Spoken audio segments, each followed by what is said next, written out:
What you doing? I'm gonna turn this into a little stool. This board is almost as tall as me. I feel like I'm joining the major league of woodworking now. Look at the ends. It is imperfect. And we gotta chop those off first. The other side as well. Look at that. We don't want that. I'm using a chopstick to test how deep the holes are at the ends of the boards and how much I need to chop off.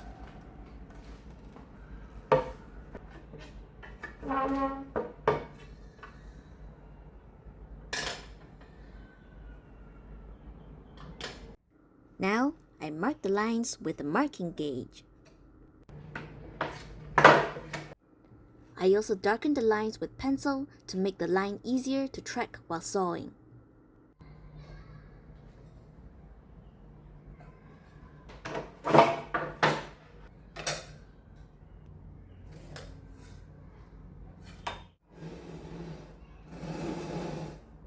It's sawing time! This Ryoba saw is my favorite tool.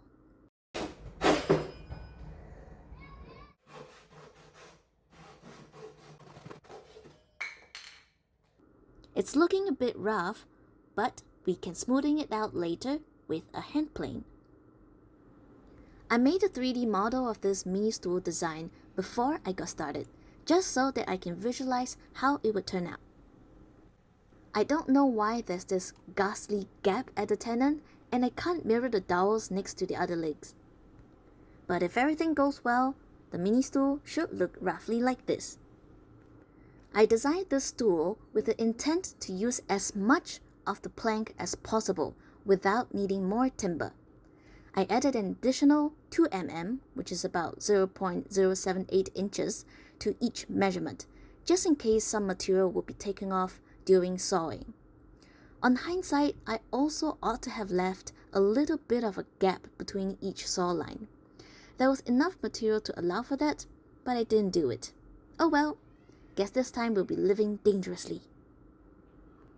Look, every single part of the board is used.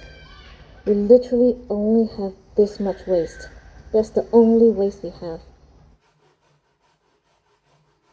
This is my first time sawing such a long piece, and I realized that my quick release clamps are not securing the plank well enough.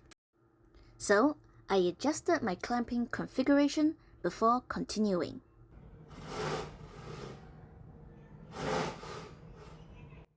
A tip I figured out was that if I close one eye while sawing at the pencil line, it helps me to track that line better.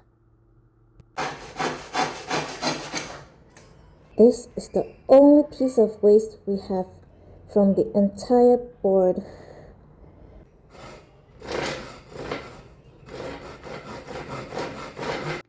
We're not done with the sawing just yet. There are 3 pieces for the legs and support beams that need to be split lengthwise.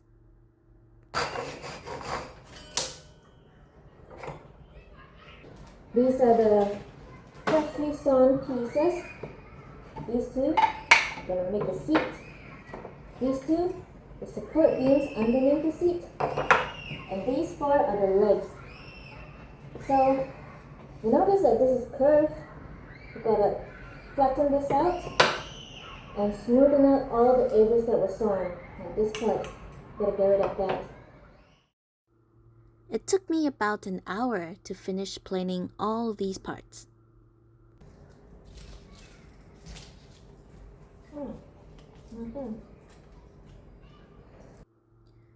I'm using the hand plane upside down, not just because the pieces are relatively small, but because it doesn't work nearly as well when I use it the usual way.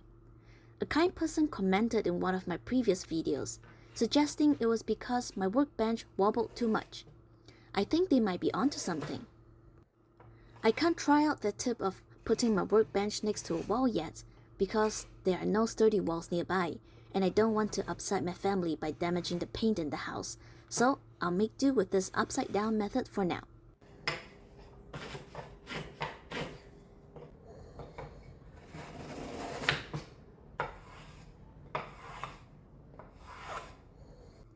It took me 3 solid attempts at tuning the planer, and these shavings look quite nice to my untrained eyes. This is my first time making a mortise and tenon joint. Here goes nothing.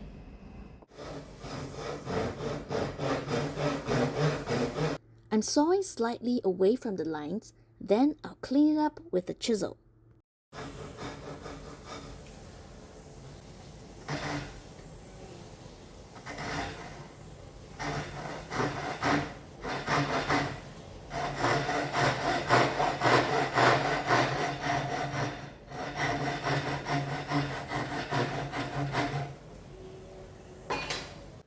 Sawing is done and chiseling is next.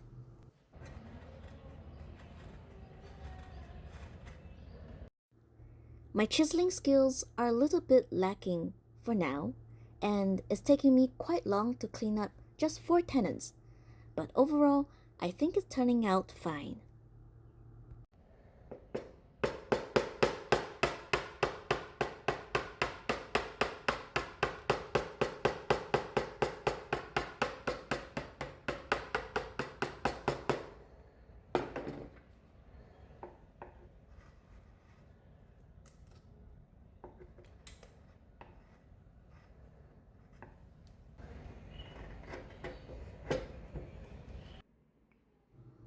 Tenons are finished, looking decent enough.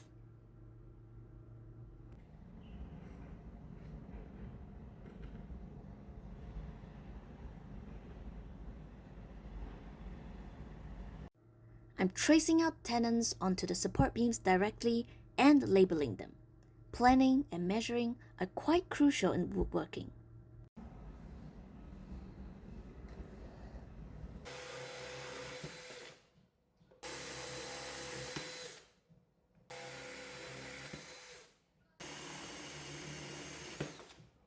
I removed most of the waste by drilling with a Forstner bit.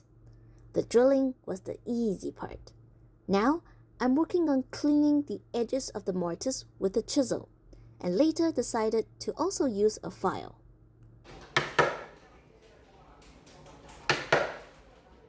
Fun fact! I made the handle for this file in a previous short video. I'm happy to say that it's holding up well. Look at this. Look at this joint. It's a bit too loose, and I'm not sure how to salvage this. But let's finish up the other 3 mortise and tenons first.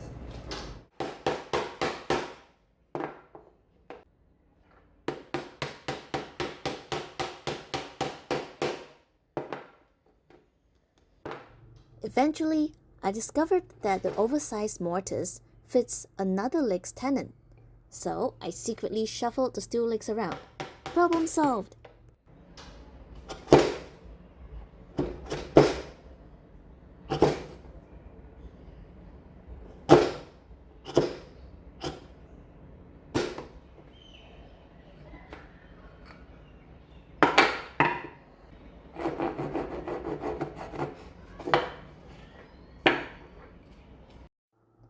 Okay, so all things considered, these mortise and tenon joints are acceptable.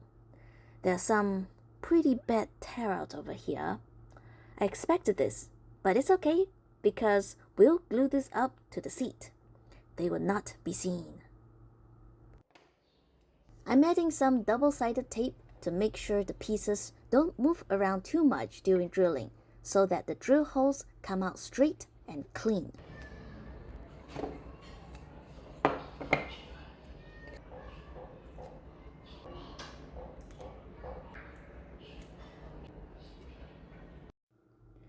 It was still too wobbly with the double-sided tape, so I decided to add duct tape afterwards as reinforcement.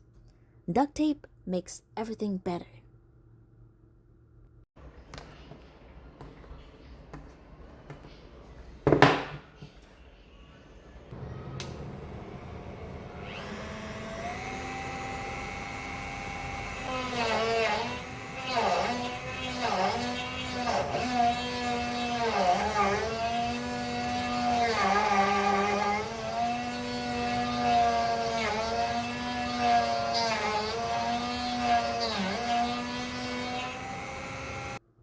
The dowels will go through the seat support beams and into the seat, but it won't go through the seat so that we can preserve a clean look on the seat top.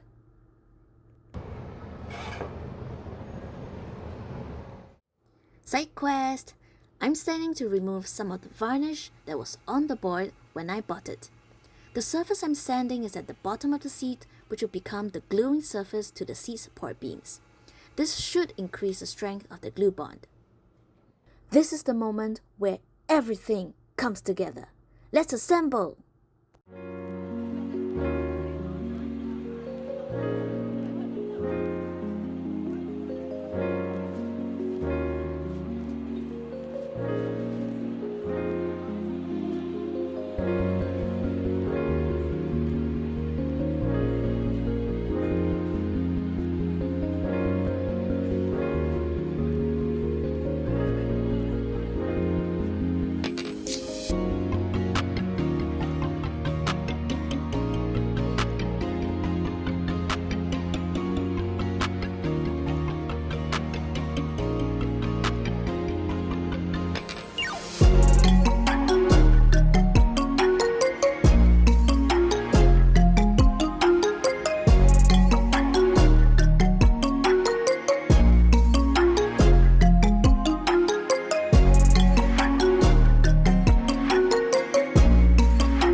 It's time to put this to the test.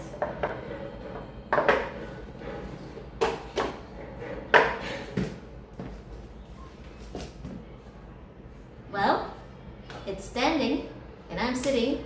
I'll say that's a win.